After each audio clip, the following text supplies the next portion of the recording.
Assalamualaikum warahmatullahi wabarakatuh. Alhamdulillahirabbil alamin.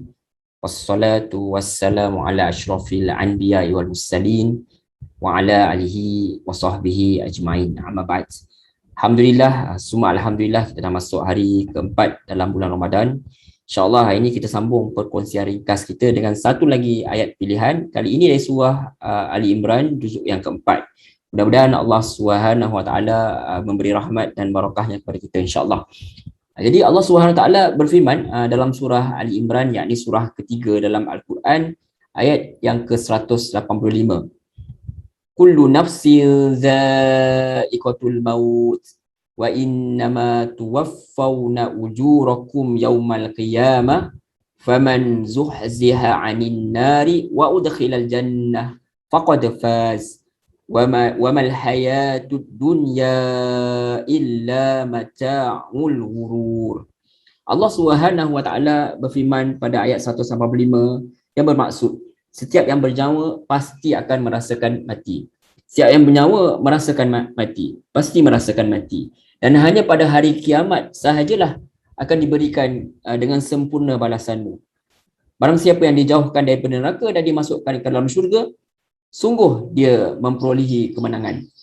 Kehidupan dunia hanyalah kenangan yang memperdaya, hanyalah kesenangan yang memperdaya. Latar belakang pada ayat ini, tuan-tuan puan-puan muslimin muslimat yang dirahmati Allah, sebenarnya adalah mengisahkan tentang pelajaran yang paling penting daripada perang Uhud, di mana dalam perang tersebut umat Islam banyak sekali kehilangan.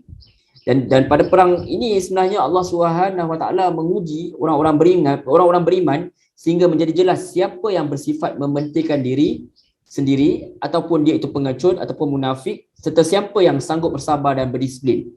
Jadi orang-orang beriman diajar untuk menyedari kelemahan mereka sendiri dan serta tidak berkecil hati dan putus asa disebabkan kesilapan mereka yang akhirnya menyebabkan membawa mereka kepada kekalahan.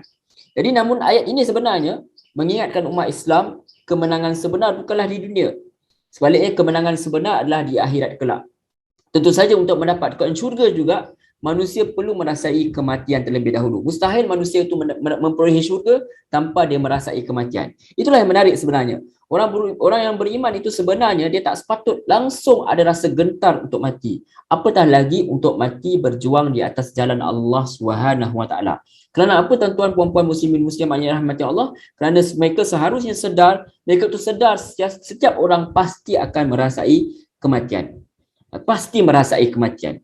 Allah Subhanahu Wa Taala menggunakan perkataan za'iqah untuk kematian yang diterjemahkan di atas dengan merasakan, yakni kematian. Dia merasa kematian. Di sini tidak ditambah dengan perkataan akan. Dia tidak ada perkataan akan. Menunjukkan kepastian atas perkara itu sehingga tak perlu ditambah perkataan akan pada perkataan itu. Jadi kepastian tentang kematian itu adalah berdasarkan apa tuan-tuan? Berdasarkan kepada pengalaman setiap individu itu sendiri di mana dia tidur dan bangun setiap hari. Sedangkan tidur itu sendiri adalah adik-beradik yang cukup rapat kepada kematian. Di mana perasaan mengantuk yang menyebabkan kita tertidur itu sendiri kita tak mampu mengawalnya, apatah lagi roh kita yang boleh dicabut oleh Allah Subhanahu Wa Taala bila-bila masa sahaja yang dia mahu. Jadi seseorang itu juga sentiasa merasa kematian dengan melihat kematian di sekelilingnya. Di mana kalau kita lihat sahaja pada zaman COVID-19 ni, saban hari kita dengar berita bahkan ada yang ahli keluarganya sendiri meninggal dunia kerana asbab virus ini.